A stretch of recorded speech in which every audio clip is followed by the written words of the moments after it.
बच्चों पढ़ रहे हैं कक्षा 11 का 5वां अध्याय एनसीईआरटी पाठ्यक्रम पर निर्धारित कॉम्प्लेक्स नंबर, सम्मिश्र संख्याएं व द्विघात समीकरण, जिसकी विविध प्रश्नमाला पिछले कुछ वीडियो से हमने शुरू कर दी। बच्चों हम भाग नंबर 16 में प्रश्न नंबर 16 से 18 पढ़ेंगे। आशा करता हूं पहले आप लोगों ने सभी ने इसको ट्राई कर लिया, और अगर ट्राई नहीं किया तो पहले ट्राई करें, वरना आप अपने आप को धोखा दे रहे हैं। मैथमेटिक्स का वीडियो यदि आप बिना ट्राई किए पहले देख रहे हैं तो आपको समझ में कुछ नहीं आने वाला। केवल आपको वो स्पेसिफिक पर्टिकुलर क्वेश्चन याद हो जाएगा, जबकि एग्जाम में उसका भाई आएगा, वो एग्जैक्ट क्वेश्चन नहीं आएगा। तो कृपया अपने कंसेप्ट बढ़ाएं, ओरिएंटेशन बढ़ाएं, और ये सब चीज़ों का एक ही इलाज है, प्रैक्टिस और क्वेश्चन को ट्राई करना, चाहे गलत सलत जैसा भी हमें आता हुआ ना। तो बच्चों स्टार्ट करते हैं। प्रश्न नंबर 16 देखो हमारा क्या कह रहा है। यदि x प्लस आयोटा वाई का होल क्यूब बराबर u प्लस आयोटा v है तो दर्शाइए कि u बटा एक्स प्लस वी बटा वाई बराबर 4x square minus Y square होगा। तो सबसे पहले एक काम करते हैं, जो गिवन है उससे छेड़खानी करें। सबसे पहला काम तो यही है, जहाँ तक का रास्ता दिखाई दे रहा है वहाँ तक तो चले ना, फिर देख लेंगे बाद में जो भी होगा जो है ना। तो बच्चों a प्लस बी का होल क्यूब आता है सभी को, मैं लिख देता हूँ एक बार, a प्लस बी का होल क्यूब क्या होता है बच्चों formula, a cube plus B cube plus 3ab bracket a plus B. इसका यूज अपन सबसे पहले करते हैं। यहाँ पर a का मान है x और b का मान है आयोटा y। तो सभी बालक बालिकाएं आ जाए मेरे साथ साथ। देखो a क्यूब, ठीक है, प्लस b क्यूब, तो आयोटा क्यूब कितना होता है, माइनस आयोटा y क्यूब। बिल्कुल ध्यान से देखते हो चलना भाई बच्चों। a cube plus b cube, b cube है आयोटा क्यूब, y क्यूब ऐसे कैसे आयोटा क्यूब होता है, माइनस का iota, plus 3ab plus 3x iota plus bracket x plus y, और बराबर में बच्चों क्या चल रहा है हमारे पास, u प्लस आयोटा v। यानी कि इसके वास्तविक भाग और काल्पनिक भागों को दोनों को तुलना करेंगे, बराबर करेंगे, फिर देखेंगे क्या होता है। ठीक है, आइए बच्चों सबसे पहले मानक रूप में कन्वर्ट कर लिया करो, है ना। अब यहाँ पे अपन इसको फर्दर और सोल्व करते हैं। X cube minus iota Y cube, इसको मल्टीप्लाई कर देंगे तो plus 3x square Y iota. ठीक है, अब यहाँ पे देखो बच्चों, आयोटा को आयोटा से मल्टीप्लाई करोगे माइनस का 1, तो माइनस का 3x Y square. 3x Y को y से मल्टीप्लाई करोगे 3x वाई स्क्वायर, आयोटा को आयोटा से करोगे आयोटा स्क्वायर का मान कितना होता है, माइनस का 1। और बच्चों बराबर में कितना चल रहा है, u प्लस आयोटा v। अब हम कंपेयर कर सकते हैं, वास्तविक भागों को तुलना करें और काल्पनिक भागों की भी तुलना करें। बच्चों वास्तविक भाग में अगर हम देख पा रहे हैं तो देखो ये वाला पोर्शन तुलना करने के लिए मैं अलग कलर में लिख देता हूं बच्चों इसको, एक्स क्यूब, ठीक है, माइनस 3x वाई स्क्वायर। ये वास्तविक भाग किसके बराबर है, u के बराबर है, क्योंकि इधर भी तो वास्तविक भाग तो u ही है। अब आगे बढ़ो, काल्पनिक भाग की यदि बात करते हैं तो बच्चों v का मान है ना, यहां पे आ जाएगा 3x square Y minus Y cube. पहले पॉजिटिव ले लिया ताकि दिखने में अच्छा लगे, 3x square Y minus Y cube. ये किससे कंपेयर करेंगे बच्चों, आयोटा से। तो आयोटा का कोफिशिएंट बच्चों इधर कौन है, v, ये लीजिए सॉरी। अब क्या कह रहा है ध्यान से देखो, u बटा एक्स और v बटा वाई तक पहुंचना है हमें, तो बहुत आसान है सर, हम पहुंच गए। देखो कैसे बच्चों, इन दोनों में से x कॉमन लो और उसको नीचे ले जाओ, तो यहाँ पे मैं इस साइड कर रहा हूँ, ये ना u बटा एक्स। बच्चों x कॉमन लेने के बाद क्या बचेगा, x square minus 3y square. Equation number 1 इसको मैं डिब्बे में पैक कर देता हूँ, ये लो, ठीक है। इधर आओ, नीचे y चाहिए ना, तो इधर से y कॉमन लो, नीचे ले जाओ, तो इधर लिख रहा हूं v बटा वाई। इधर क्या बचेगा, 3x स्क्वायर माइनस का वाई स्क्वायर। ये दूसरा डिब्बा भी पैक कर दो। अब क्या कह रहा है, ये दोनों डिब्बों को जोड़ दो, यही तो चाह रहा है। ठीक है, तो बच्चों आ जाओ, एडिशन करते हैं दोनों का ना। तो u बटा x प्लस v बटा वाई, दोनों को ऐड करें, X square minus 3y square plus 3x square minus Y square. बच्चों एक्स स्क्वायर के कोफिशिएंट देखो, 1 और 3 4, तो ये आ गया हमारे पास 4x स्क्वायर, और y दोनों माइनस में तो माइनस का 4y स्क्वायर। बच्चों 4 कॉमन ले लो, X square minus Y square. ये लीजिए बच्चों, बराबर RHS, LHS बराबर RHS, बायां पक्ष बराबर दायां पक्ष, इति सिद्धम लगाना ना भूलें। बताओ क्या था, बहुत आसान होता है ना ऐसे सिद्ध करने वाले प्रश्न। तो मतलब मैं बोल रहा हूँ कॉम्प्लेक्स नंबर आपने ट्राई करके वीडियो देख लिया तो एग्जाम तक दोबारा पढ़ने की आवश्यकता नहीं है। कॉन्सेप्ट हमेशा के लिए क्लियर है, ठीक है। बस सोचना सीखो कि पहली स्टेप हम कैसे अप्लाई करते हैं ना। चलो बच्चों आ जाओ आगे बढ़ते हैं। प्रश्न नंबर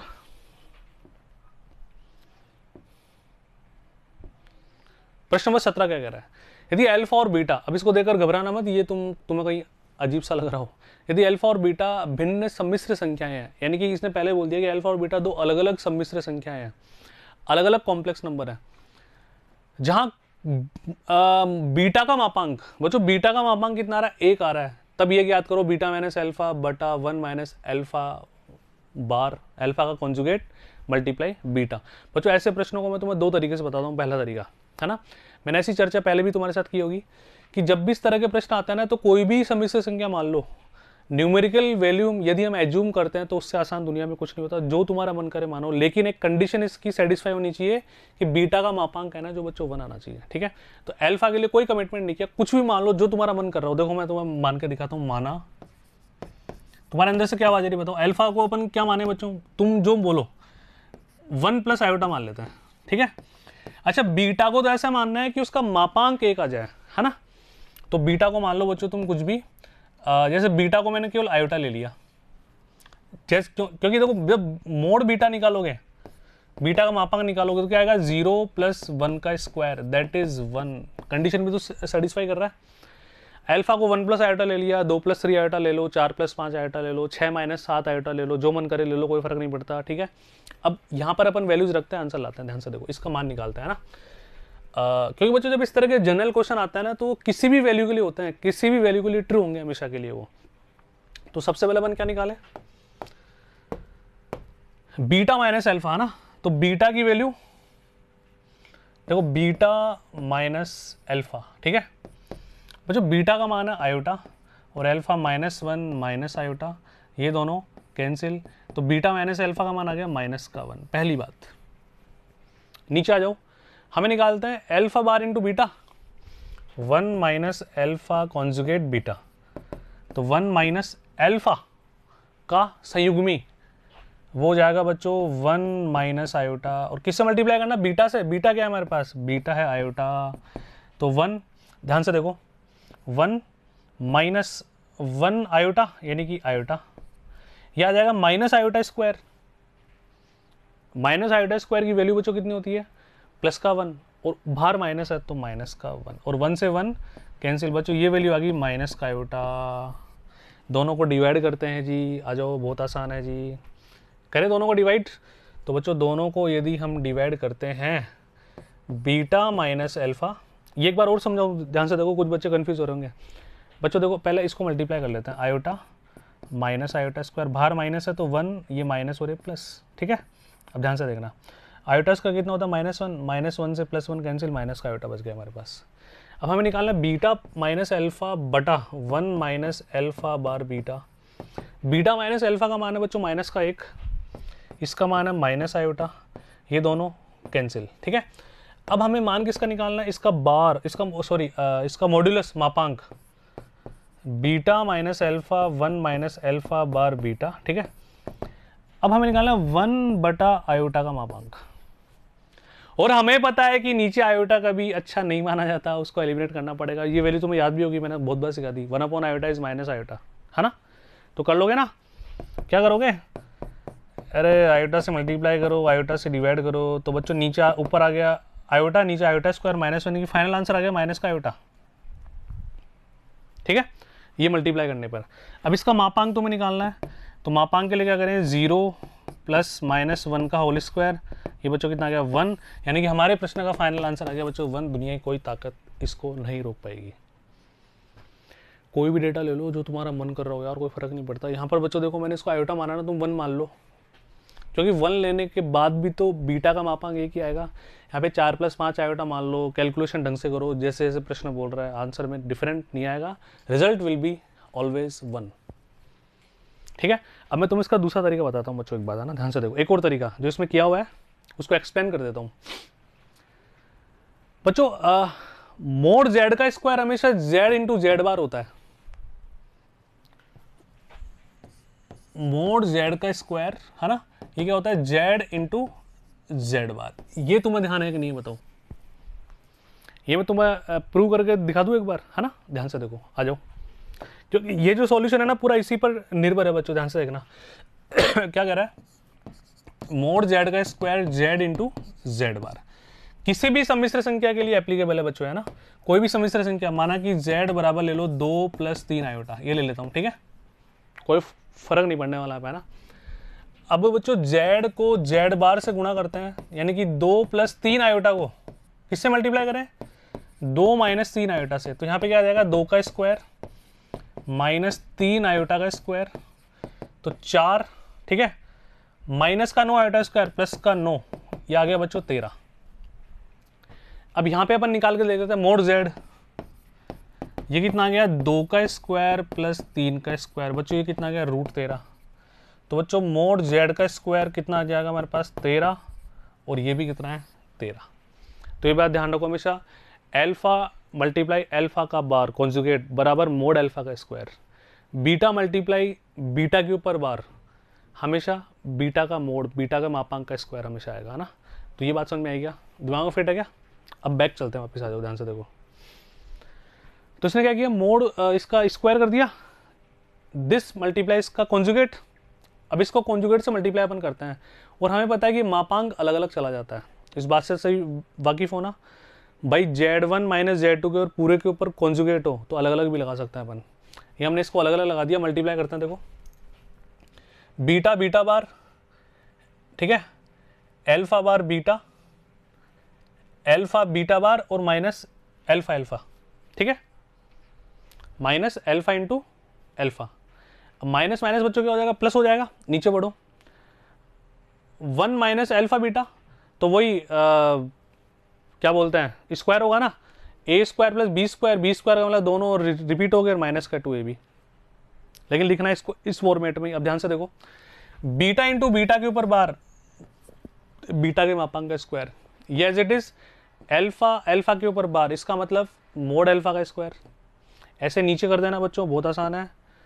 जब अपन चलेंगे आगे तो यहाँ पे हम देख पाएंगे कि मोड अल्फा का स्क्वायर मोड अल्फा का स्क्वायर दोनों बातें ऊपर और नीचे सेम आ जाएगी, दोनों कट के आंसर 1 आ जाएगा। यानी कि इसमें समझने लायक बस इतना सा था, ये वाला पोर्शन, अगर ये वाला पोर्शन आपके समझ आ जाएगा तो आप आराम से इसको कर पाएंगे। तो तुम्हारे जैसे जैसे कर लेना, मैंने दोनों तरीके तुम्हें समझा दिए, ये सब कुछ लिखा हुआ है, नोट डाउन कर लेना। इसके बाद कोई कैलकुलेशन नहीं है, नॉर्मल है, सारी जनता अपने आप कैंसिल हो रही है। देखो कैसे, इधर आओ, एक बात और, आपको अगर यहाँ पे थोड़ा सा भी कन्फ्यूजन हो रहा हो ना, इसके बाद सर ये कैसे आ गया, ध्यान से देखना,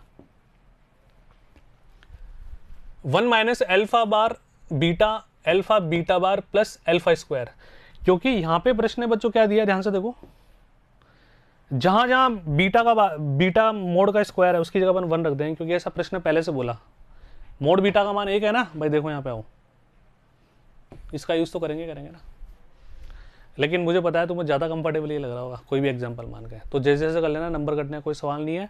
उसने बोला यदि अल्फा और बीटा भिन्न सम्मिश्र संख्या है तो माना अल्फा माना बीटा, जैसे जैसे प्रश्न बोल रहा है वैसे वैसे करो, रिजल्ट हमेशा हमारा क्या आएगा बच्चों, 1 आएगा। तो सहमत हो इस बात से, बढ़े थोड़ा सा आगे, चलो अगले प्रश्न पे चलते हैं। प्रश्न नंबर 18, समीकरण 1 - आयोटा का मापांक की पावर x बराबर 2 की पावर x के शून्यतर से मतलब समझते हो क्या बच्चों, जब हिंदी मीडियम में तर बोलते हैं ना, इसका मतलब होता है के अलावा, जैसे कोई बोले ऋणेतर यानी कि ऋणात्मक के अलावा, नॉन नेगेटिव, कोई बोले धनेतर धनात्मक के अलावा यानी कि नॉन पॉजिटिव, शून्यतर शून्य के अलावा पूर्णांक मूलों की संख्या ज्ञात करो, इंटीजर रूट्स आएंगे, है ना, तो उसकी संख्या याद कर लेते हैं बच्चों, अपन तो निकाल लेते हैं ना होगा कौन सा, ना, तो बहुत आसान है बच्चों। सबसे पहले ये z है ना हमारे पास 1 - आयोटा, तो मोड z, इसकी वैल्यू बच्चों कितनी हो जाएगी, रूट ये हो जाएगी ना, अरे होगी नहीं होगी जल्दी बताओ, ये आ गया बच्चों √2, तो इसकी जगह √2 रख दें अपन, इसकी जगह √2 अपन रख दें तो बहुत आसान है रखना सर, √2 की पावर x बराबर 2 की पावर x।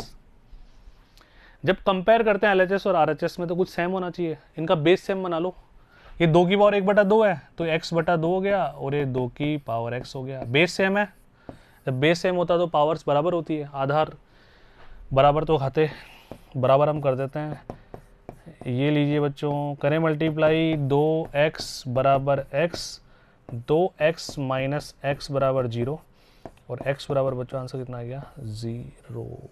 ये लीजिए, बात समझ में आई। अब यहाँ पे देखो x बराबर 0 आ गया ना, तो शून्येतर पूर्णांक मूलों की संख्या ज्ञात करो शून्य के अलावा, ठीक है।